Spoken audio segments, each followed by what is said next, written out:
बिस्मिल्लाहिर्रहमानिर्रहीम। अस्सलामुअलैकुम friends, welcome to my channel. Friends, उम्मीद करती हूँ आप अपने घरों में खुश होंगे, आबाद होंगे। तो अल्लाह अपना करम और फजल हम सब पर बनाए रखे। तो फ्रेंड्स, आज मैं आपके साथ बहुत ही आसान मटन शिनवारी कढ़ाई की रेसिपी शेयर करने वाली हूँ। बहुत ही सादा और आसान तरीके के साथ झटपट ये कढ़ाई बनकर तैयार हो जाएगी। तो वीडियो को एंड तक आप लाजमन देखिएगा।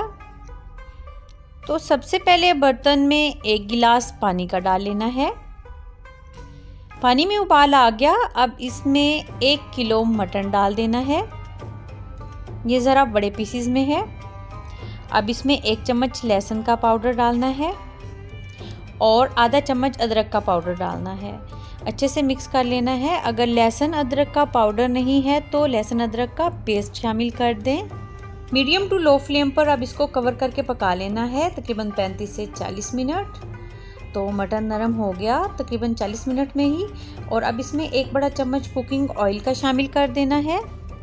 फ्लेम मीडियम टू हाई कर देना है और इसको अच्छे से फ्राई कर लेना है मटन को ऑयल में। और ये देखिए पानी भी काफ़ी हद तक खुश्क हो गया और ये अच्छे से फ्राई हो गया मटन।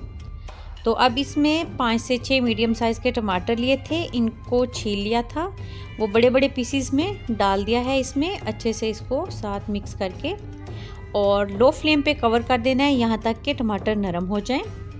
तो ये तकरीबन 10 मिनट लगे हैं और ये टमाटर अच्छे से नरम हो गए। बाकी चम्मच की मदद से अच्छे से इनको इस तरीके से करते जाना है ताकि ये अच्छे से मिक्स हो जाए। और अब अच्छे से भुनाई होगी। तो अब इसमें शामिल करने हैं कुछ मसाले भी, जिस तरह के 1 चम्मच नमक का डाला है और 1 चम्मच काली मिर्च पाउडर डाला है इसमें।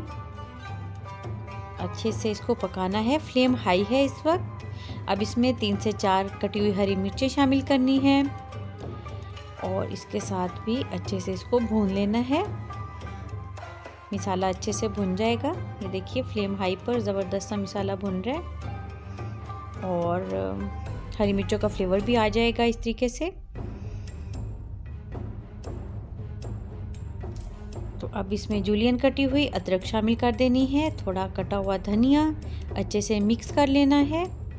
तो देखिए झटपट सी ज़बरदस्त सी शिनवारी मटन कढ़ाई तैयार हो गई है।